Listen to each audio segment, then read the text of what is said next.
Bonjour à tous et à toutes. Éclat du Dhamma, la liberté du cœur, les trois caractéristiques de l'existence, par Ajahn Amaro.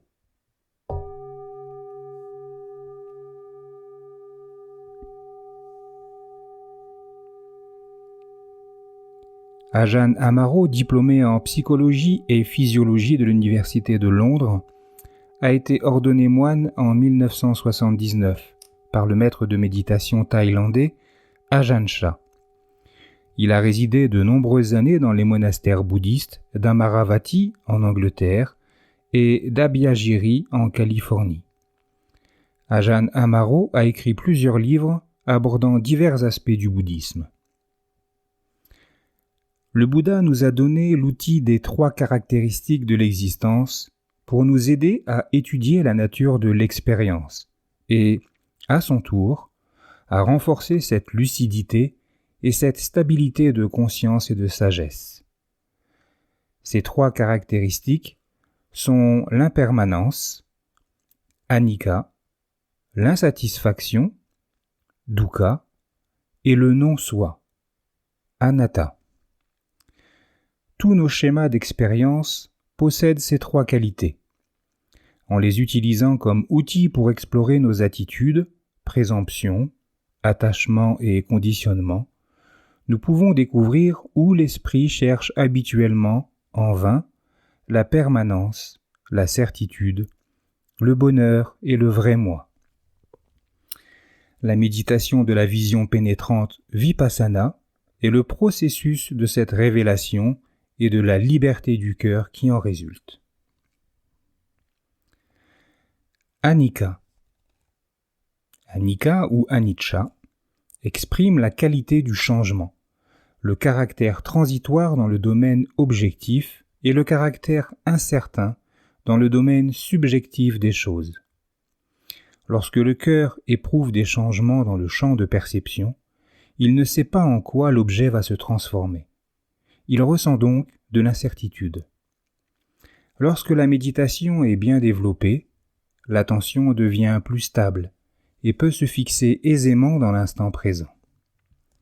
À partir de ce point de repos, nous pouvons utiliser les trois caractéristiques comme réflexion pour examiner la nature même de l'expérience, pour voir comment fonctionne l'esprit. Afin de développer cette perspective, pendant la méditation, nous laissons le souffle, les sensations du corps, les sons que nous entendons autour de nous, les sensations dans nos pieds lorsque nous marchons. Laissez-les faire partie d'un flux continu d'expérience, qu'ils soient simplement des modèles de perception qui apparaissent et disparaissent et maintiennent la qualité de la conscience ouverte, en étant attentifs aux modèles de changement, aux perceptions au fur et à mesure qu'elles apparaissent et disparaissent à chaque instant. Il y a un abandon conscient de l'intérêt pour le contenu de l'expérience, afin d'apprécier pleinement le processus de l'expérience. Dans cette manière de développer la pratique de la méditation, le cœur incarne cette qualité de conscience éveillée. Essentiellement, c'est être Bouddha, être éveillé. Et ce que cette conscience éveillée connaît, c'est le Dhamma, c'est-à-dire les modèles de la nature au fur et à mesure qu'ils apparaissent et disparaissent. Lorsque l'esprit éveillé voit comment sont les choses, ce qui survient est une action harmonieuse, l'inclination du cœur vers ce qui est noble et saint. Si l'esprit est assez concentré, assez conscient et prête facilement attention au moment présent, alors nous pouvons utiliser cette réflexion sur anicca pour faciliter cette qualité de conscience ouverte, d'attention ouverte. Par exemple, si nous faisons un effort pour être conscients du flux de l'expérience et qu'ensuite l'attention est attirée par une douleur à la jambe ou le son d'un oiseau, nous pouvons réfléchir. Le son de l'oiseau change, ou la sensation dans ma jambe change. C'est anicca, c'est le lâcher-prise de l'objet.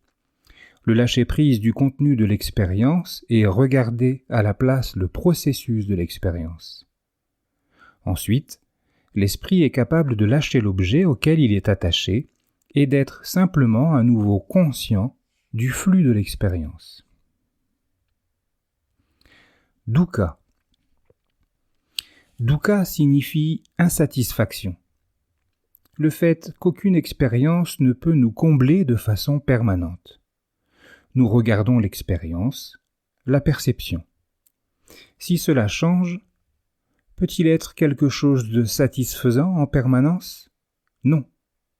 Même si c'est vraiment profondément agréable, ce plaisir doit finir par prendre fin. C'est donc dukkha. Certaines personnes, lorsqu'elles entendent que le Bouddha a enseigné que tout est non satisfaisant, pensent qu'il est très négatif. Mais le mot dukkha est très subtil. Du signifie mauvais ou déséquilibré. Aka est le moyeu d'une roue où passent l'essieu. L'image de dukkha est donc celle d'une roue qui tourne mal, qui est désaxée. Même les choses qui sont heureuses sont sujettes au changement.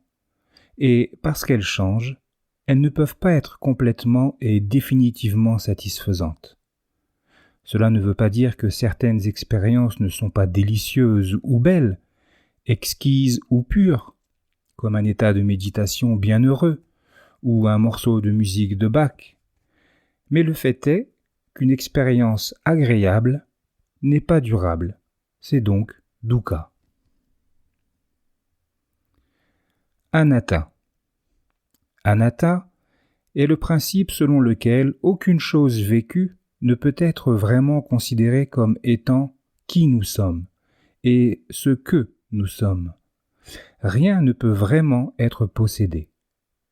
Si c'est changeant et insatisfaisant, peut-on vraiment dire qui et ce que je suis? A-t-il vraiment un propriétaire? Non. C'est la caractéristique la plus difficile à comprendre, car les traductions dans les langues européennes l'ont souvent déformé. Anatta est souvent traduit de telle sorte qu'on dirait que le Bouddha disait que nous n'existons pas, ou que nous n'avons ni moi, ni âme. Cependant, il n'y a aucun endroit dans le canon pali où le Bouddha a dit « il n'y a pas de soi ».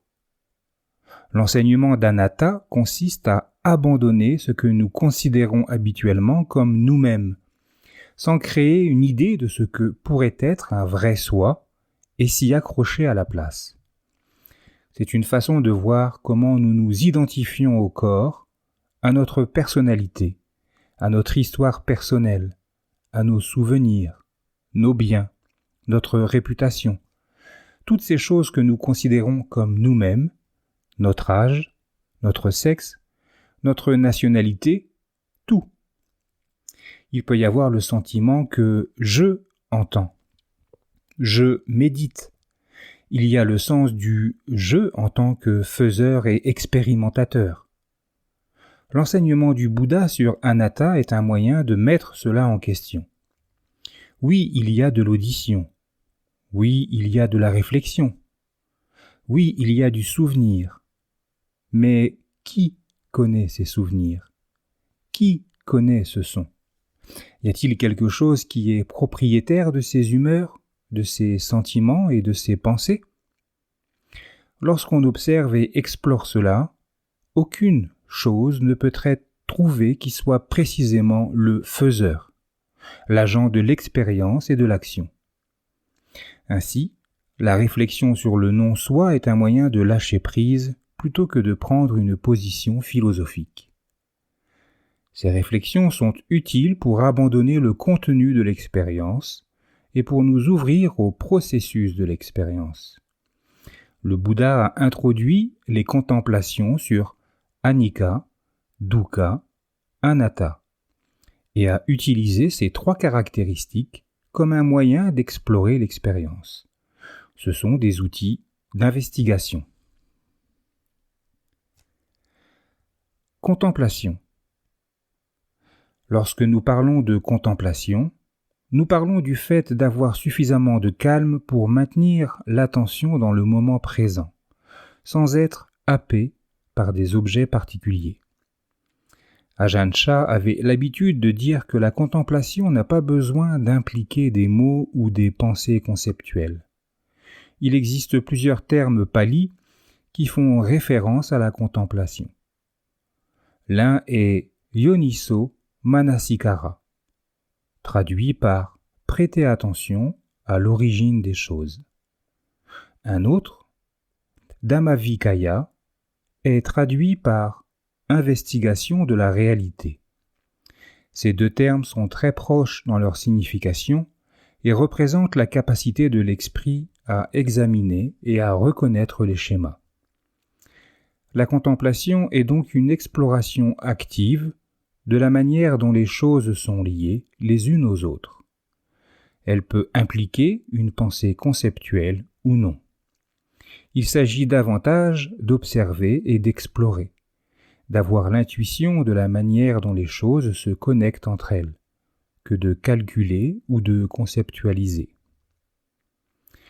Le mot latin contemplari signifie « dans le temple ». Au temps des Grecs et des Romains, les experts religieux délimitaient une zone, soit dans un bâtiment, soit à l'extérieur, avec des pierres sur le sol, ou une zone du ciel, et ils observaient ce qui se passait à l'intérieur du templum. Les oiseaux qui allaient et venaient, par exemple. C'est un mot très juste, car il représente la définition d'une zone que vous examinez et l'observation de ce qui se passe dans cet espace défini, dans cette zone d'intérêt. Au cours de chaque journée, nous pouvons observer comment l'esprit fonctionne. Nous pouvons remarquer où il se fabrique des nœuds dans les choses que nous aimons, les choses que nous n'aimons pas, les choses que nous voulons, les choses dont nous avons peur, les choses sur lesquelles nous avons des opinions. Nous pouvons contempler comment il opère. Chaque fois que nous remarquons ce genre de tension, de stress dans le cœur, nous pouvons faire l'effort de lâcher prise du contenu de l'expérience et de reconnaître simplement ces dukkha. De cette façon, cette expérience de dukkha ouvrira la porte en recevant, en connaissant, en comprenant dukkha. Le corps et l'esprit se détendent. L'esprit calme peut alors se concentrer. Et l'esprit concentré est capable de voir avec perspicacité. Et grâce à l'émergence de la perspicacité, le cœur sera libéré. Il y a de nombreuses années, lorsque j'étais le secrétaire du monastère d'Amaravati, je travaillais aux côtés d'un moine avec lequel je ne m'entendais pas très bien au sein du bureau. J'avais vraiment des difficultés avec lui sur divers sujets. J'estimais qu'il n'agissait pas bien, qu'il faisait mal les choses. Mon esprit était polarisé sur un point. Il ne devrait pas être ainsi.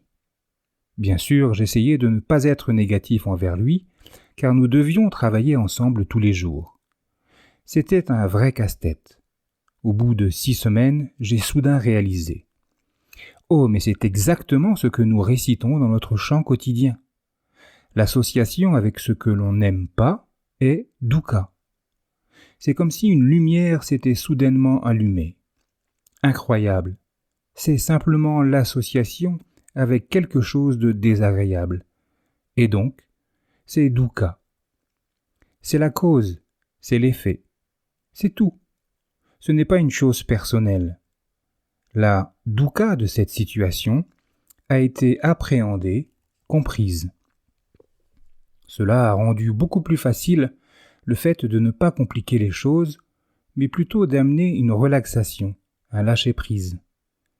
Étonnamment, j'ai été capable de trouver une certaine harmonie avec la situation, et il m'a été beaucoup plus facile de travailler avec lui après ça. Le développement de la perspicacité. Nous devons savoir par nous-mêmes quelle est la pratique appropriée à un moment donné.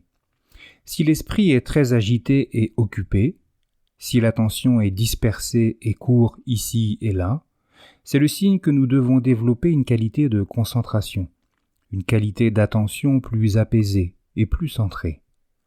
Si c'est le cas, dans la méditation assise, nous nous concentrons sur la respiration et nous prêtons particulièrement attention à l'expiration.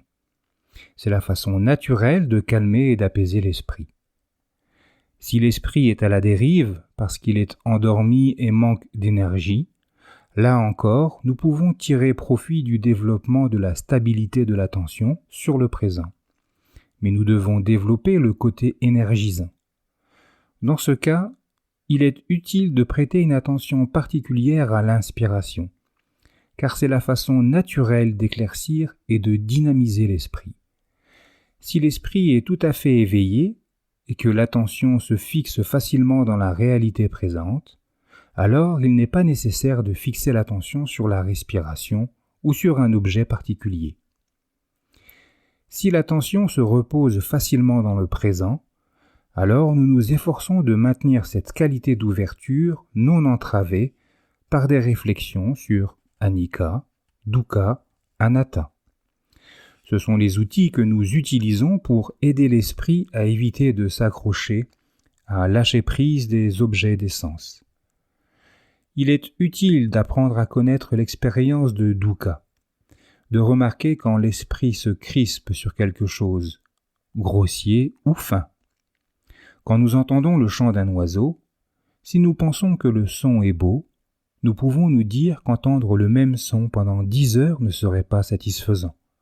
Ce serait dukkha de manière évidente.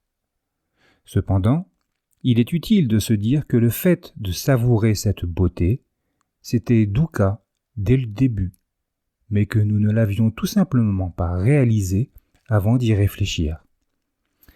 À un niveau encore plus subtil, nous pouvons réfléchir au fait que nous ne sommes pas le propriétaire de ce chant d'oiseau.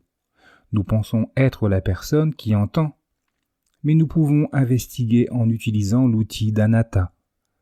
Qui reçoit le son? Faut-il qu'il y ait un moi qui soit l'auditeur? S'il y a un moi, à quoi ressemble-t-il? Grand ou petit? Femme ou homme? Jeune? Vieux?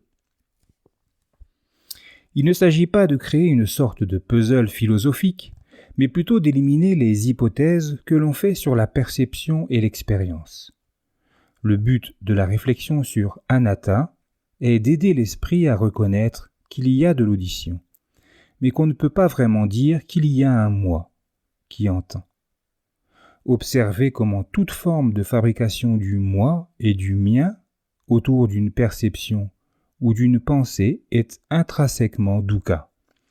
Même avec seulement le moi qui entend, le beau son, il y a une tension dans le cœur. Comme l'a dit Bouddha, « Je suis » est une conception. « Je suis ceci » est une conception. « Je serai » est une conception. « Je ne serai pas » est une conception. La conception est une maladie. La conception est une tumeur. La conception est une épine. En surmontant toutes les conceptions, ô moine, on est appelé un sage en paix.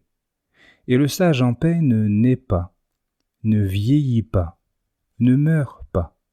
Il n'est pas ébranlé et n'est pas agité, car il n'y a rien en lui qui puisse le faire naître. N'étant pas né, comment pourrait-il vieillir? Sans vieillir, comment pourrait-il mourir? Sans mourir, comment pourrait-il être ébranlé? N'étant pas ébranlé, pourquoi serait-il agité? Un changement de point de vue. Lorsque nous appliquons ces réflexions sur anicca, dukkha et anatta de manière habile, cela entraîne un changement du cœur. Ce type de réflexion de contemplation change la façon dont le cœur connaît et reçoit le flux de l'expérience. On passe de l'expérience habituelle et familière du « moi et mien » à « voici la qualité de la conscience qui connaît le flux de la façon dont les choses sont ».